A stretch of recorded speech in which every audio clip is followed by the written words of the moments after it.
Hello friends, स्वागत है आप सबका। तो पिछले लेक्चर में हम लोग ने गति के जितने भी टॉपिक्स थे उस वो सारा हम लोग ने देख लिया था। गति क्या है, गति के टाइप्स, एक्सेलरेशन त्वरण क्या है, सारा चीज़, विस्थापन, दूरी, समय, सारा चीज़ देख लिए थे हम लोग। तो आज हम गति के समीकरण जो है 3 समीकरण, मोशन का जो इक्वेशन है उसको आज हम सिद्ध करेंगे कि ये आखिर ये आता कैसे है। तो चलिए सबसे पहले हम पहला जो इक्वेशन है उसको देख लेते हैं। पहला इक्वेशन है v equal to u plus a t. तो यू प्लस ए टी आया कैसे, इसको सबसे पहले हम लोग देख लेते हैं। तो इक्वेशन वन लेते हैं, v equal to u plus a t. ये इसको हम समय ग्राफ से बताएंगे कि कैसे सिद्ध करना है। सबसे पहले हम लोग ग्राफ बनाएंगे। देख लीजिए ग्राफ है, ये जो हमारा ये हो गया हमारा प्रारंभिक वेग, जीरो से स्टार्ट किया है। ये हमारा अंतिम वेग, अंतिम वेग ये है। ये हमारा वेग समय ग्राफ है। मतलब कोई बाइक जब हम स्टार्ट करते हैं तो अचानक वो वेग में नहीं रहती है। जब एक्सेलरेटर दबाते हैं तो तब वो स्पीड में आता है।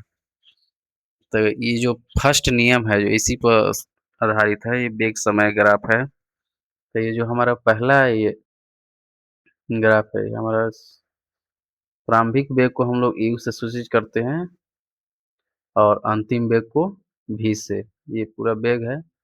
यही ग्राफ मतलब ऐसा जाए चाहे ऐसे जाए लगभग सेम है। ये विस्थापन, शॉर्टेस्ट दूरी को हम लोग विस्थापन कहते हैं, तो वो हमने लिया है। तो ये अंतिम वेग v हो गया, शुरुआती वेग u हो गया, समय t हम इसको 0 मान लेते हैं और इसको a b c d और e, इसको x अक्ष, x को y अक्ष मान लेते हैं। इक्वेशन देख लेते हैं। तो हमारा जो फार्मूला होता है त्वरण इक्वल टू, त्वरण को एक्सेलरेशन भी बोलते हैं इंग्लिश में। त्वरण इक्वल टू वेग में परिवर्तन बटा में समय। मतलब जब बाइक हम लोग चलाते हैं तो जब तक वेग में परिवर्तन नहीं करते हैं तब तक हमारा बाइक एक समान स्पीड में रहता है। मतलब स्पीड में रहता ही नहीं है स्टार्टिंग में, तो उसको जब वेग में परिवर्तन करते हैं तो समय भी लगता है। तो इसका सूत्र होता है त्वरण इक्वल टू वेग में परिवर्तन बटा में समय। वेग में परिवर्तन जो होता है वो होता है अंतिम वेग। तो इसका जो फार्मूला निकालते हैं हम लोग, अंतिम वेग माइनस प्रारंभिक वेग बटा में समय। वेग क्या है, तो वेग होता है हमारा अंतिम वेग माइनस प्रारंभिक वेग बटा में समय। तो अंतिम वेग हमारा क्या है, ओ और बी, यहाँ से यहाँ तक, ये हमारा अंतिम वेग हो गया पूरा। अब प्रारंभिक वेग ओ ए, यहाँ से जो शुरू किया था ये प्रारंभिक वेग है। तो इस अंतिम वेग में से प्रारंभिक वेग हटा देंगे तो ये निकल जाएगा। हमारा समय जो है ओ ई, ई और ये हमारा समय हो गया, इसको यहाँ ले लिए। ओ बी, ओ बी क्या है मेरा, अंतिम वेग। तो इसको हम भी से निरूपित करते हैं अंतिम वेग को। तो यहाँ भी ले लिए, अब प्रारंभिक वेग के यू से बटा में समय यानी टी। अब इसको क्रॉस मल्टीप्लाई कर देंगे 80, इसको टी इधर आ जाएगा, 80 बराबर भी माइनस यू, बट भी माइनस यू। अब यू को इस साइड लाएंगे तो इधर आ जाएगा यू प्लस 80 बराबर भी। इसी को हम लिख सकते हैं भी इक्वल टू यू प्लस 80। ये हमारा प्रूफ हो गया फर्स्ट इक्वेशन, जहाँ पर यू इक्वल टू प्रारंभिक वेग, भी अंतिम वेग, एक्स त्वरण, टी समय।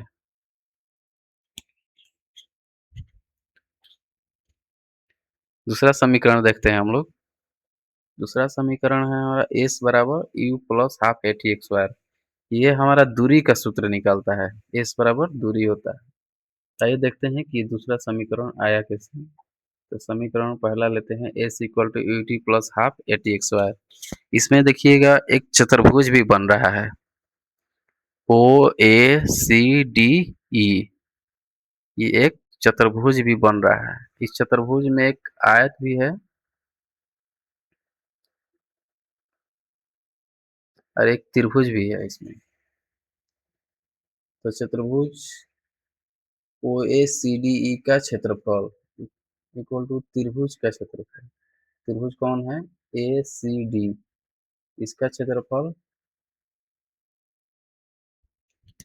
ए सी डी का क्षेत्रफल प्लस ओ एस चतुर्भुज ओ एस ओ डी का क्षेत्रफल ओ ए डी ई का क्षेत्रफल, तो दोनों को मल्टीप्लाई कर देंगे। इसमें देख सकते हैं त्रिभुज का क्षेत्रफल कितना होता है? 1/2 लंबाई गुणे चौड़ाई। तो इसमें लंबाई कौन हो गया इसका? ए डी, ए डी हो गया। ये हमारा चौड़ाई हो गया सी डी, सी और डी।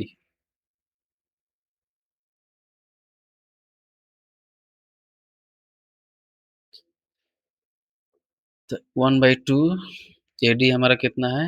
ये टी समय लिए हैं टी। सी डी कितना है? सी डी हमारा हो गया, इस सी डी हमारा हो गया, सी डी को हम पूरा ये भी लिख सकते हैं जैसे कि सी ई माइनस डी, ये टोटल है तो इसको ऐसे हम लिख सकते हैं गुणे ओ ई। ओ ई कितना है? ओ और ई टी, टी समय हमने माना है। और ओ ए हमारा है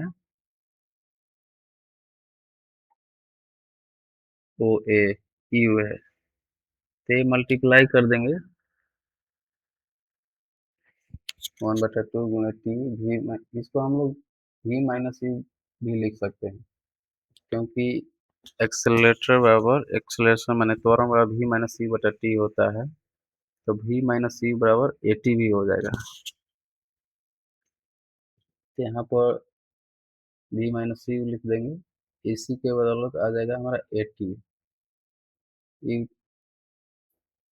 अब यू इधर आ जाएगा, टी मल्टीप्लाई हो जाएगा u t plus half t, ये रहा, और इसका हमारा आ जाएगा a t, u plus half a t एक्स वायर। तो हमारा प्रूफ हो गया s equal to u t plus half a t एक्स वायर, प्रूफ हो गया। थर्ड जो हम देख लेते हैं इसका, इसमें होता है भी एक्स वायर बराबर you x wire plus 2as, तो ये समलंब चतुर्भुज बनाता है। समलंब चतुर्भुज में ये हमारा जो है समलंब ओ ए सी डी, ऊपर देख सकते हैं ओ ए सी डी ई, ये समलंब चतुर्भुज हो गया। तो इसमें होता है हाफ समानांतर भुजाओं का योग गुणे ऊंचाई। अब इस त्रिभुज को हम लोग ऐसे पलट देंगे तो ये समलंब चतुर्भुज हो जाएगा। तो 1/2 ओ ए गुणे सी, समानांतर समानांतर भुजाओं का योग, समानांतर भुजा ओ ए प्लस सी, यहाँ पे है ओ ए प्लस सी ई, ये टोटल गुणे ऊंचाई। तो एस बराबर 1/2, इसका वैल्यू होता है यू, इसका हो जाएगा भी गुणे टी, यहाँ कुछ छूट गया है। तो एस बराबर हाफ यू प्लस भी, इसको हम टी को लिख सकते हैं भी माइनस यू बटा में ए। यहाँ देख सकते हैं चूंकि ए बराबर होता है भी माइनस यू बटा में टी, तो टी बराबर हम लिख सकते हैं भी माइनस यू बटा में ए। तो 1/2 अब हो जाएगा, इसको मल्टीप्लाई करेंगे तो भी x wire you x wire बटा में ए। अब इसको हम इधर मल्टीप्लाई कर दें, इसको 2 को इधर लाएंगे तो हो जाएगा 2s बराबर भी x wire minus you x wire बटा में ए। और इस ए को फिर इधर ला देंगे तो 2as बराबर भी x wire minus you x wire, इसीलिए भी एक्स वायर बराबर, अब इसे यू को इधर लाएंगे तो यू एक्स वायर बराबर भी एक्स वायर प्लस 2as, इसको ऐसे भी लिख सकते हैं बी एक्स स्क्वायर बराबर ई एक्स स्क्वायर प्लस 2as, तो ये तीनों हमने प्रूव कर दिया है। आगे हम इसमें देखेंगे कि कितने इसमें क्वेश्चन बन सकते हैं, उसको हम बता देंगे। Thank you.